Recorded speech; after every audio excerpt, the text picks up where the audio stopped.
Immersion insondable, insondable en celui qui a fait voyager son adorateur.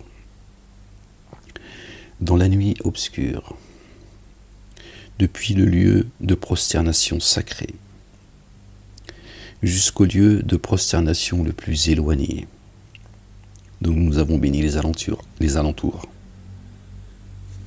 afin de lui faire voir certains de nos signes. D'accord? Signes. Dieu, il parle de signes. D'accord? Ayatina. Donc là, il parle de signes. Il parle d'aller lui faire voyager, de le balader pour qu'il voit, comme on nous dit, comme le disent encore aujourd'hui les mosquées, hein, ces endroits d'embuscade. On lui fait voyager le paysage et tout. On lui a posé des questions. Il a dit qu'il avait vu une caravane qui allait arriver dans 2 jours ou 3 jours, je sais pas quoi. Donc ils se sont aperçus qu'effectivement, s'il n'avait pas vu cette caravane, il n'aurait pas pu savoir qu'elle arriverait dans 2-3 jours. Donc voilà les récits d'Harry Potter. Vraiment, lui, l'entendant, le clairvoyant. Afin de lui faire voir nos signes. Dieu parle des signes dans le Coran. Donc il a fait voyager pour lui faire voir ces signes, les signes qu'il y a dans ses livres.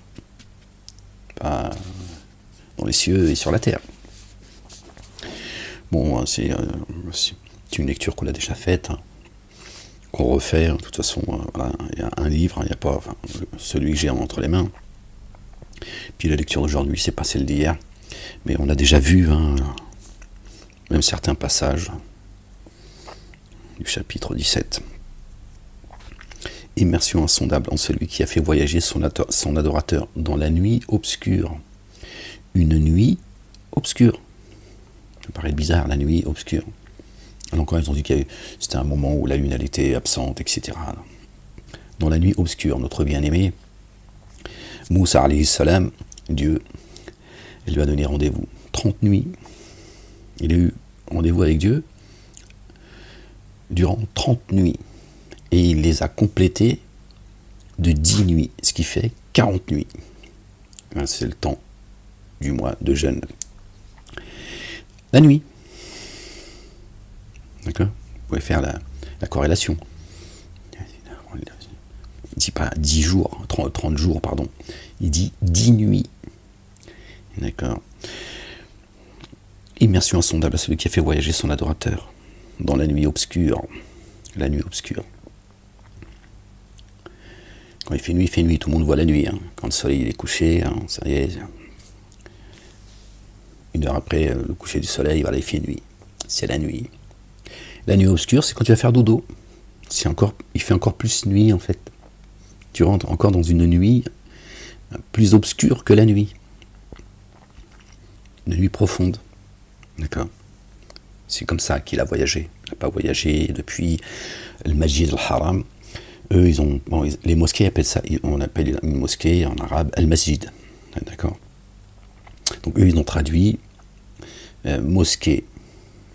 Al-Haram. Al-Haram, c'est l'interdit, le péché. C'est le lieu de prosternation sacré, interdit.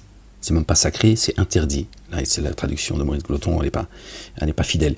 Il a al-Masjid al-Aqsa, non, al-Masjid al-Harami. L'endroit de prosternation où il est interdit de faire rentrer l'interdit, le péché, le mal. Ton cœur. C'est ça, le Masjid al-Haram. Il a une Masjid al-Aqsa, la mosquée la plus éloignée. Alors ils ont dit que c'était la Mecque, la mosquée d'Al-Aqsa en Palestine, et de là il est monté jusqu'au Lotus, tout ça sur Al-Burak, son âne. D'ailleurs le mur de lamentation, hein, pour les juifs, s'appelle le Burak. Et de là ils sont montés, etc. Bref.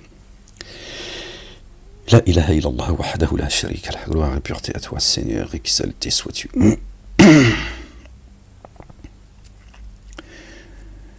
Et depuis le lieu de prosternation sacrée, d'ailleurs on dit, les gens, on dit, quand on dit, on va dire à quelqu'un par exemple, juge en ton âme et conscience. Ton âme, elle se trouve où l'âme? Et conscience, elle se trouve où la conscience? D'accord? Le Masjid al-Aqsa, c'est la Jérusalem céleste, la montagne sainte. Sion, l'esprit. Dieu communique avec nous par inspiration. D'accord? Quand tu es inspiré, tu n'es pas inspiré par tes doigts de pied. D'accord? Tu es inspiré par... ça se passe dans ta boîte crânienne. D'accord? Donc il a voyagé depuis son cœur, de cet endroit de prosternation où il est interdit de faire rentrer l'interdit, d'accord? Tant bien que mal, essayer de purifier son cœur, là où se trouve l'âme, c'est notre bien-aimé, le patriarche, alayhi salam, paix sur lui, sur sa famille, Abraham, c'est le lieu où il a édifié, d'accord? Ce lieu de prosternation. Donc, de son cœur jusqu'à son esprit, il a voyagé. Il est allé dans le monde de l'image, afin de lui faire voir certains de nos signes. Certains de nos signes, encore une fois, les signes de Dieu parle, les signes qu'il y a dans le Coran. D'accord? C'est spirituel tout ça, les gens. Verset 2. Et wa atayna Moussa al-kitab. Alors certains, ils ont traduit et nous avions donné le livre à Moïse. Nous avions donné, pour toujours garder, tu vois, que c'est Mahomet qui a voyagé. Oui. Wa, alors, ou et. Alors, nous avons donné, nous avons donné à Moïse l'écriture. Qu'est-ce qu'il vient faire là, Moussa alayhi salam? Moussa, notre bien-aimé Moïse, paix sur lui et sur sa famille. Qu'est-ce qu'il vient faire là comme ça? Comme un cheveu sur la soupe, il débarque, après que Dieu a parlé de son adorateur qu'il a fait voyager, d'accord? Du lieu de prosternation. Interdit jusqu'au lieu de prosternation le plus éloigné. Et il dit, l'or. C'est lié direct. Et l'or, nous avons donné. C'est le même moment en fait. Entendez? L'or, nous avons donné le livre à Moïse. Alayhi salam. Subhanallah al-azim. L'or, nous avons donné. Alors, on va relire, on va faire le lien dans la lecture. Immersion insondable à celui qui a fait voyager son adorateur dans la nuit obscure, depuis le lieu de prosternation sacré au lieu de prosternation le plus éloigné, dont nous avons béni les alentours, afin de lui faire voir certains de nos signes. Vraiment, lui, l'entendant, le clairvoyant. Lors, nous avons donné à Moïse l'écriture que nous avons établie comme guidance pour les fils d'Israël, les Bani Israël. Ne prenez pas de garant à ma place.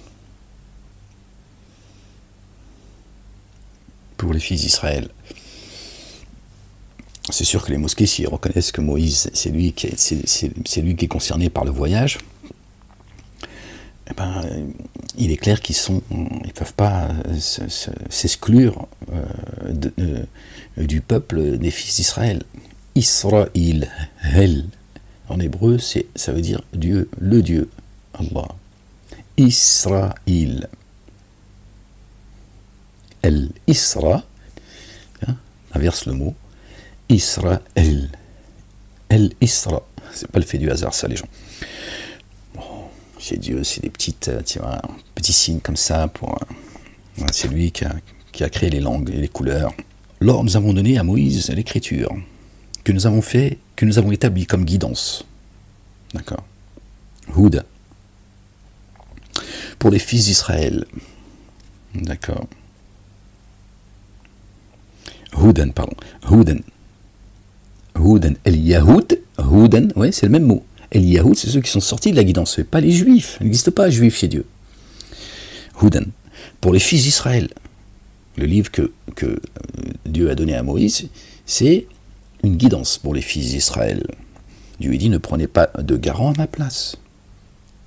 En tant que descendance. En tant que descendance de ceux que nous avons portés avec Noé, alayhi salam, notre bien-aimé, Nuh, alayhi salam. Les enfants d'Israël sont la descendance de Noé, qui a vécu 1000 ans, au moins 50 ans. Paix sur lui et sur sa famille. Vous voyez? Vraiment, il est adorateur, reconnaissant. Les enfants d'Israël sont la descendance de Noé. Comment peut-il être juif? Comment peut-on penser que les enfants d'Israël sont juifs? Ils sont la descendance de Noé. Noé est arrivé avant eux. On doit... Oui.